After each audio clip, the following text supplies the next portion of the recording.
C'est avec un grand plaisir que j'ai accepté d'être le parrain et de prendre part à ces 72 heures de l'unité de formation et de recherche, économie, management et ingénierie juridique sur le thème Défi de l'exploitation pétrolière et gazière au Sénégal, une affaire pluridisciplinaire,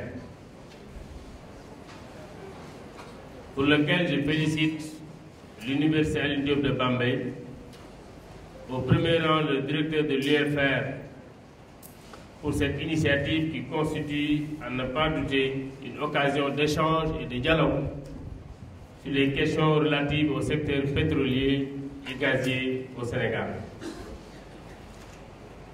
Je dois avouer également que lorsqu'on m'a proposé le thème,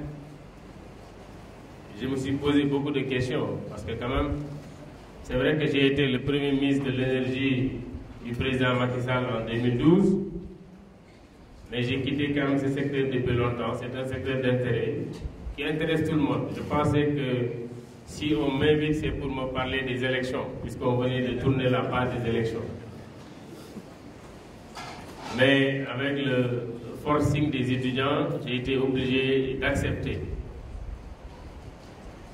Donc, lors des 10 dernières années, des efforts d'exploration réalisés par les pouvoirs publics, la société Petrosen et les compagnies pétrolières internationales font aujourd'hui de notre bassin sédimentaire, qualifié de bassin de classe mondiale, le porteur de tous les espoirs. Toutefois, ces récentes découvertes, qui représentent un tournant dans la vie de notre pays, dont l'aboutissement d'un long processus de recherche. Permettez-moi de faire un petit historique de l'exploration du pétrole, sans même aller loin. Je vais juste me limiter au début des années 80. Pour assurer une bonne promotion de son bassin sédimentaire, l'État du Sénégal a créé Petrosen en 1981. Société anonyme à participation publique majoritaire, qui est l'instrument opérationnel d'application de la politique pétrolière de l'État du Sénégal en matière de recherche et d'exploitation des hydrocarbures liquides et gazeux. L'État du Sénégal avait adopté la loi 9805 du 8 janvier 1998 portant code pétrolier et également le décret 98-810 du 6 novembre 1998 portant application de la dite loi. À l'époque, on ne savait vraiment pas ce qu'il y avait dans notre sous-sol. C'est pourquoi, lorsque, en 2019, avec les différentes ressources que nous avons déjà décelées, nous avons récemment adopté une loi en 2019, donc en révisant celle de 98. Et cette loi révisée en 2019 comportait des incitations fiscales pendant la période d'exploration et assurer un partage équitable de ressources en cas de découverte. Au titre de la nouvelle loi, tous les gisements naturels d'hydrocarbures existants dans le sous-sol de la République du Sénégal sont la propriété exclusive du peuple sénégalais. Sous réserve des dispositions de cette loi, l'État peut autoriser une ou plusieurs personnes morales de son choix, de nationalité sénégalaise ou étrangère, à entreprendre des opérations pétrolières en vertu d'une autorisation de prospection, d'un permis de recherche d'hydrocarbures, d'une autorisation d'exploitation provisoire, d'un contrat de service à risque de recherche et d'exploitation d'hydrocarbures, notamment le contrat de recherche et de partage de production d'hydrocarbures qui est le plus communément utilisé dans ce pays. Un contrat est conclu entre l'État et le ou les titulaires de droit, le ou les titulaires qui fixent les droits, les obligations, les engagements de chacune des parties pendant toute la durée de validité du contrat. Les demandes de permis de recherche sont instruites par le ministère en charge des hydrocarbures, ici le ministère de l'Énergie et du Pétrole. L'État participe à travers Petrosen dans le contrat à hauteur d'un pourcentage négocié qui est entre 10% et 30%. Là aussi, il faut peut-être s'arrêter parce que c'est vrai que le pétrole a fait beaucoup de bruit depuis 2014. L'État du Sénégal avait opté de ne pas investir dans la recherche parce que l'investissement dans la recherche, ça coûte excessivement cher. Dans les mines de façon générale et dans les pétroles de façon peut-être particulière, il est possible d'investir beaucoup d'argent et à l'arrivée de ne rien trouver. Compte tenu du fait que c'est assez spéculatif, l'État avait décidé, dans un premier temps, notamment dans la phase d'exploration, d'avoir une participation négociée avec les entreprises, mais dans cette phase d'exploration, l'État ne participe pas à l'investissement sur l'exploration.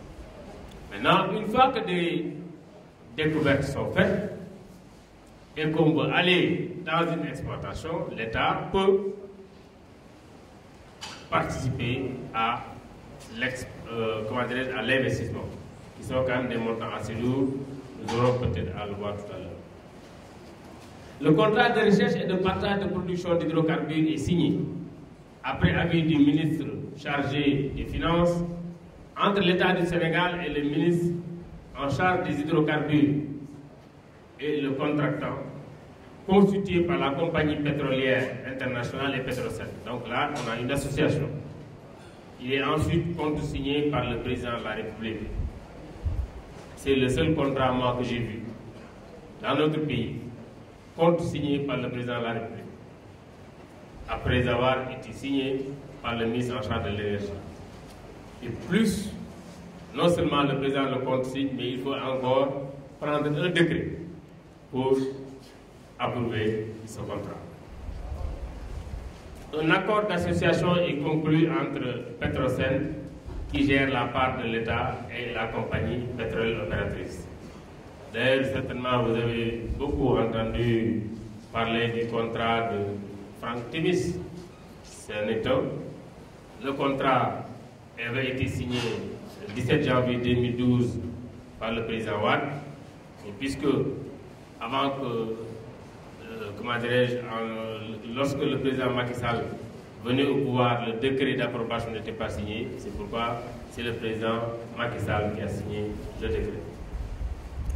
Pour les besoins de sa promotion, le bassin sédimentaire sénégalais a été divisé en plusieurs blocs en fonction notamment du potentiel existant. On va voir tout à l'heure une carte qui va vous montrer cela. En 2012, on avait 6 blocs qui étaient sous contrat. Ce nombre est passé de 6 à 10 en 2017 sur les 17 blocs qui constituent actuellement le bassin sédimentaire sénégalais. Donc, un bloc, c'est juste une superficie qu'on donne à une société pour dire que vous ne pouvez pas sortir de cette superficie, vous pouvez faire l'exploration que vous voulez, au bout d'un certain temps, conformément au contrat, vous rendez une partie. Vous continuez sur le reste. Sur les 10 contrats, 3 blocs ont enregistré des découvertes. Il s'agit des blocs de Sangomar offshore profond, où on a vu du pétrole et du gaz, de Saint-Louis offshore profond, où on a vu beaucoup de gaz, et de Kayar offshore profond également, où on a découvert du gaz. Saint-Louis, c'est le bloc qui est frontalier à la Mauritanie. C'est ce qui justifie à un moment donné que le Sénégal et la Mauritanie décident ensemble d'unir leurs forces pour exploiter ce gaz qui est pratiquement à cheval sur les deux pays. Des efforts considérables en termes de travaux et d'investissements importants ont été déployés pour la recherche pétrolière dans le bassin sédimentaire par des compagnies européennes, américaines, asiatiques et australiennes. En guise d'illustration, plus d'1 milliard de dollars ont été injectés sur les projets de recherche depuis 2008. C'est juste pour vous montrer l'importance des sommes qui sont investies. C'est pourquoi d'ailleurs, dans le cadre du Sénégal, on n'a pas choisi que l'État fasse dans l'investissement au niveau de la spéculation parce que c'est quand même risqué. Comme j'ai dit, il y a plus d'1 milliard d'investis et jusqu'à présent, sur les 10 contrats, seuls 3 ont fait l'objet de découvertes importantes. Je vais vous montrer ici la carte des blocs, je ne sais pas si ça apparaît bien. Donc, c'est ça. Quand on, par exemple, dans le onshore, donc sur la partie terrestre, vous voyez ici le bloc de Louga, qui est un très grand bloc, qu'on peut donner, ou le bloc du Sénégal Est est encore plus grand, mais dans le côté offshore, vous voyez, on se retrouve à des blocs peut-être plus petits, notamment suite aux dernières découvertes. Vous voyez ce bloc-là où j'ai mis le curseur, SLS, donc c'est ça le Saint-Louis, le bloc qui fait l'objet de découvertes de gaz. Kayar et en bas, c'est également le bloc qui a fait l'objet de découvertes de gaz.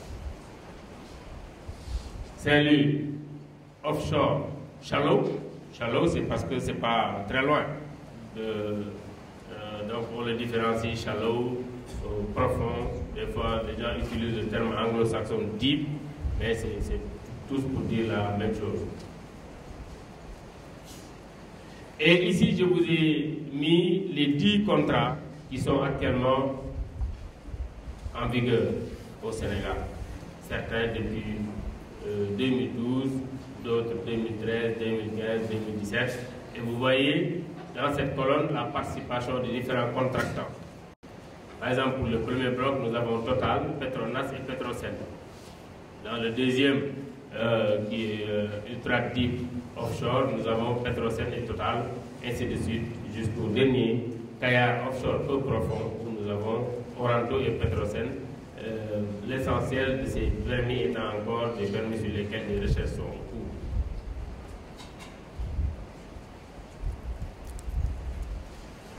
Mesdames et messieurs, le défi que nous entendons d'abord relever est d'exploiter ces ressources dans les meilleures conditions financières et techniques, en termes d'investissement et de standards, hygiène, sécurité, environnement, et leur valorisation maximale, mais le tout dans un environnement sain et sécurisé.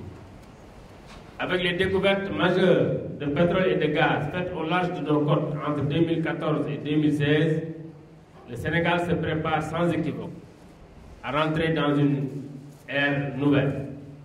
En effet, les efforts d'exploration réalisés par les différents projets pétroliers et gaziers en cours ont justifié les propos des meilleurs spécialistes qui considèrent le bassin qui couvre notre région comme un bassin de classe mondiale.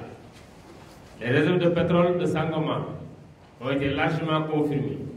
Les réserves de gaz de Grande Tortue, mais aussi de Kayar offshore profond, se révèlent de plus en plus importantes. Les recherches se poursuivent et devraient nous apporter de nouveaux motifs d'espoir. Ces découvertes sont l'aboutissement d'un long processus de recherche. Les premières explorations au Sénégal remontent à des dizaines d'années.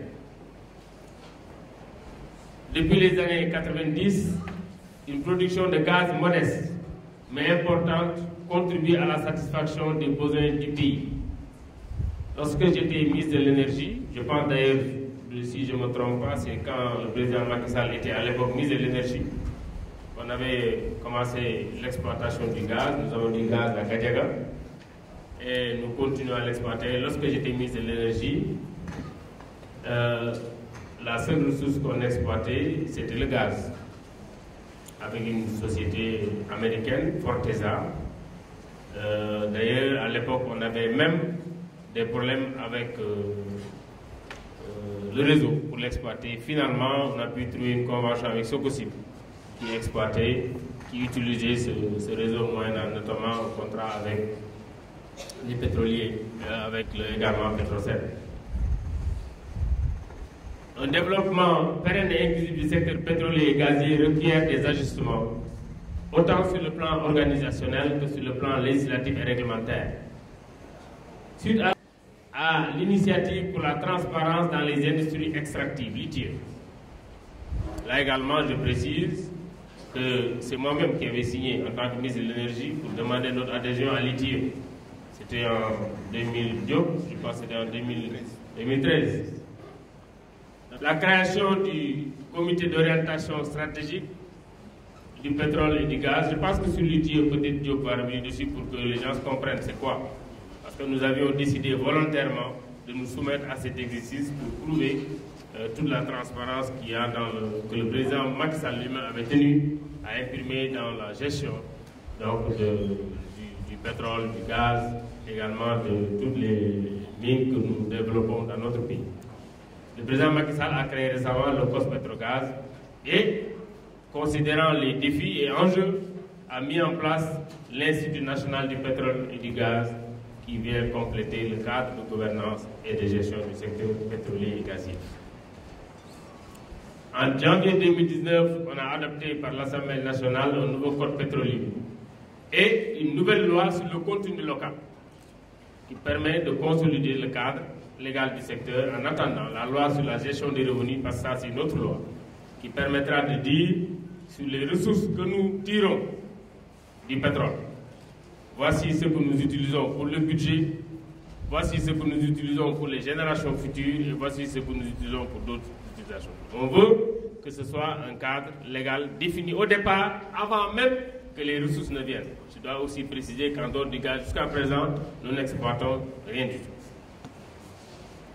Étant donné que le début de la production de pétrole et de gaz pour les projets en cours est prévu en 2021 et en 2022, il est évident que l'État du Sénégal a pris les devants en anticipant sur les besoins de ce secteur en pleine expansion. Cette volonté manifeste de gestion transparente et efficace est liée notamment aux risques liés à l'exploitation des ressources pétrolières et gazières. C'est d'ailleurs pour passer au peigne fin ces risques que nous avons choisi de parler d'abord, avant de nous intéresser aux perspectives et défis, revenus, emploi, formation. Les enjeux. Il est aujourd'hui admis que l'Afrique deviendra sous peu un acteur important dans la scène pétrolière et gazière mondiale. En effet, les progrès techniques, notamment en ce qui concerne l'exploitation offshore, et l'environnement économique, politique et juridique constituent un atout majeur pour les pays de l'Afrique de l'Ouest subsaharien. Dès lors, il est évident que nous nous devons de tirer les leçons d'événements malheureux intervenus dans certains pays producteurs de pétrole. Le syndrome hollandais, l'inflation, procyclicité, la malédiction du pétrole ou encore problèmes sécuritaires.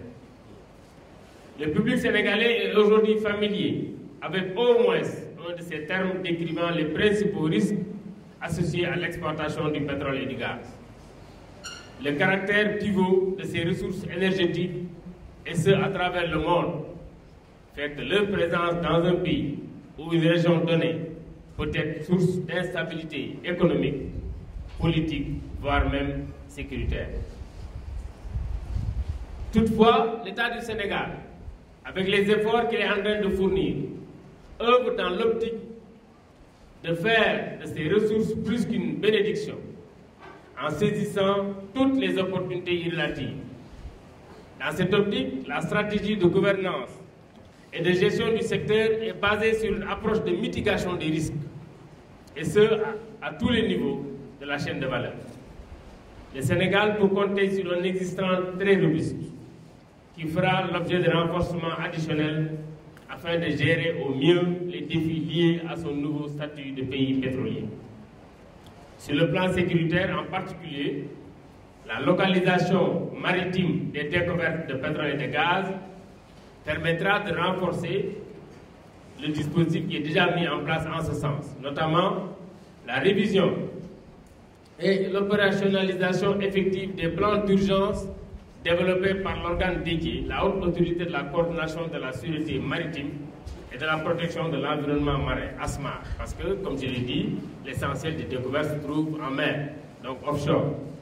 Il s'agit également des plans de lutte contre la pollution marine, là également il faut s'y préparer, de recherche et de sauvetage en mer et de sécurité maritime.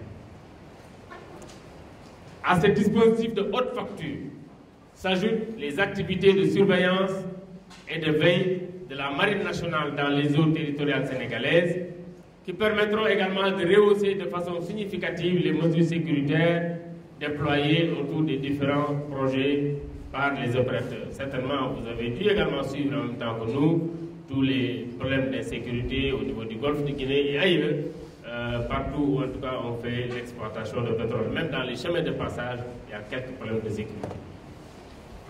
Aussi est-il important de souligner qu'un maillage du territoire, notamment dans les zones sensibles ou à risque, plateformes pétrolières ou gazières, conduites d'hydrocarbures, sites d'hébergement personnel, lieux de stockage de matériel, centres d'attraction touristique, etc. devient un impératif.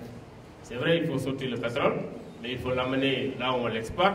Ça demande des pipelines, ça demande beaucoup de choses. Tout ceci nécessite en tout cas d'être sécurisé.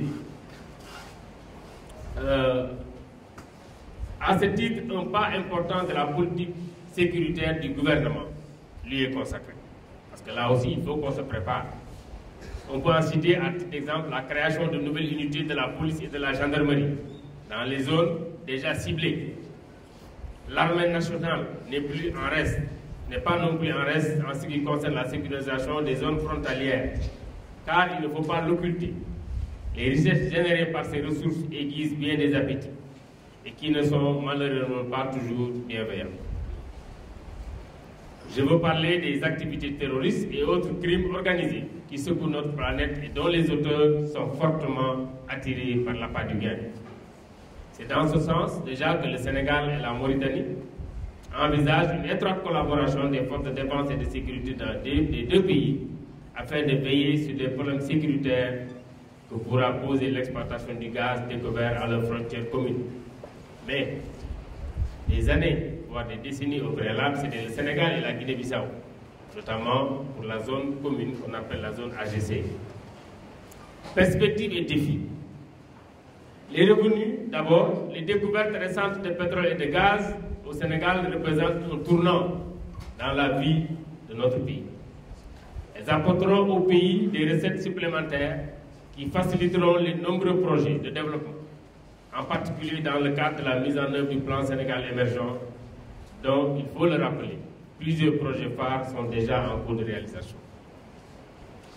Elles permettront également des progrès rapides dans la mise en œuvre de politiques permettant de faire face aux difficultés que rencontrent les populations, d'abord sur le plan énergétique, la difficulté d'accès aux énergies modernes, la cherté des coûts de revient de l'énergie, l'insuffisance de la fourniture d'électricité, la vétusté des équipements de production et de distribution d'énergie. Aujourd'hui, la politique énergétique de l'État du Sénégal vise à remédier ces situations qui sont sous potentiel d'instabilité sociale et économique, notamment à travers l'évolution vers un plus grand mix énergétique et l'utilisation du gaz pour la production d'électricité. Là, je vais peut-être m'arrêter un peu. Lorsque je venais d'être nommé ministre de l'Énergie, nous avions une capacité installée de moins de 600 MW. Et tout ne fonctionnait pas correctement. Non seulement la capacité n'était pas suffisante, on avait également, au-delà de ça, des problèmes de production. Par moment, qui étaient liés tout simplement à des coûts d'énergie tellement chers qu'on ne pouvait pas en même temps lancer toutes les machines. C'est ce qui justifiait d'ailleurs, en 2011, que par moment, le gouvernement rationnait la production d'électricité. L'électricité est donnée par moment de l'énergie à certains quartiers, par moment d'autres en avaient. Il y avait ce qu'on appelait des déficits de production par manque de combustible. Moi, je l'ai trouvé.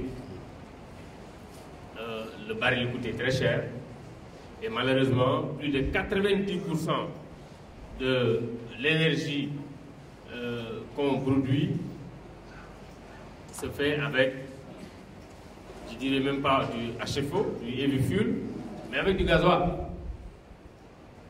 On louait 150 MW, je pense si ma mémoire est bonne, et qui fonctionnait avec ces produits très chers. On est passé de 580 MW à 1100 MW actuellement. Donc, c'est important. lorsque en 2013 j'étais encore ministre de l'énergie, on était parti au Conseil des ministres de Matam. C'est là-bas aussi qu'on avait adopté le plan de production de l'électricité. Et on avait déjà, à l'époque, on n'avait pas encore le pétrole ni le gaz, misé sur ce qu'on appelle le mix énergétique. Parce qu'on ne voulait plus dépendre à 100% des produits qui nous viennent de l'extérieur ou à la limite d'un seul produit parmi ceux qui proviennent de l'extérieur. C'est la raison pour laquelle le président avait dit l'objectif est de faire au moins des 20% renouvelables. Un objectif aujourd'hui qui a été atteint. Parce qu'au Sénégal, nous avons aujourd'hui entre l'hydroélectricité et le solaire près de 20% d'énergie qui est de l'énergie renouvelable. Nous attendons peut-être également d'ici la fin de l'année 50 MW avec l'éolien sur 150 qui est prévu au niveau de Taïba Ndiaye, un contrat que j'avais également signé lorsque j'étais ministre de l'énergie. Maintenant, ce qui sera intéressant avec nos découvertes de gaz, c'est que nous aurons la possibilité, en 2022, lorsque le gaz sera là, de transformer pratiquement toutes nos centrales qui fonctionnent au gasoil ou bien au fioul en des centrales qui fonctionneront avec du gaz. Et naturellement, même le charbon d'ailleurs, et naturellement, le gaz coûtera moins cher et ce qui peut avoir des répercussions sur le prix de l'électricité, qui va non seulement être bon pour les ménages, mais qui devrait également booster la production industrielle. Parce qu'une chose aussi est constante, dans ce pays, l'industrie est un peu freinée par le coût de l'électricité. Nous sommes partie des pays où l'électricité coûte excessivement cher. Donc c'était important de le rappeler. Donc en 2022, normalement, on devrait passer à peut-être 80% de production actuelle en fuel et gasoil à au moins 75% de production avec du gaz, pourquoi pas plus que ça. Donc c'était important et le gaz coûtant moins cher, les répercussions seront immédiates, et notamment chez les étudiants où on utilise beaucoup d'électricité parce qu'on ne sait pas qui paye la facture. J'ai été étudiant avec vous, j'ai tout fait. J'ai fait ce que vous faites également. Il nous arrivait même de nous réchauffer avec les réchauds quand il faisait froid. Donc c'est important pour son utilisation en 2022. Donc le choix stratégique majeur sera non seulement de fournir aux Sénégalais une énergie plus abondante à moindre coût, mais également d'honorer les engagements du Sénégal pour la préservation de l'environnement. Formation pour assurer que le peuple sénégalais bénéficie pleinement des ressources qui seront la Constitution lui appartient pleinement. Le défi de la formation des ressources humaines doit également être relevé. Au-delà des mesures d'incitation visant à faire appel aux ressources humaines de la diaspora, le Sénégal ambitionne de se positionner comme hub sous-régional, voire régional dans le cadre de la formation spécialisée dans les métiers du pétrole et du gaz. Ainsi, l'Institut national du pétrole et du gaz, l'INPG, créé par le président de la République en fin 2016, a démarré ses activités en octobre 2018 avec un programme de master spécialisé en ingénierie pétrolière parce qu'on voudrait qu'avant 2022, que ces étudiants, que ces Sénégalais soient déjà aptes à pouvoir faire face. L'INPG a pour vocation de former les ingénieurs et techniciens appelés à travailler dans les projets en cours, mais aussi de renforcer les capacités de l'administration sénégalaise et d'accompagner le secteur privé dans sa mise à niveau pour une maximisation efficace de la valeur ajoutée locale. Ces efforts viendront compléter efficacement les mesures incitatives de la loi relative à la promotion du contenu local dans le secteur des hydrocarbures pour une pleine appropriation de ces projets par les Sénégalais. Aussi, dans l'orientation de la politique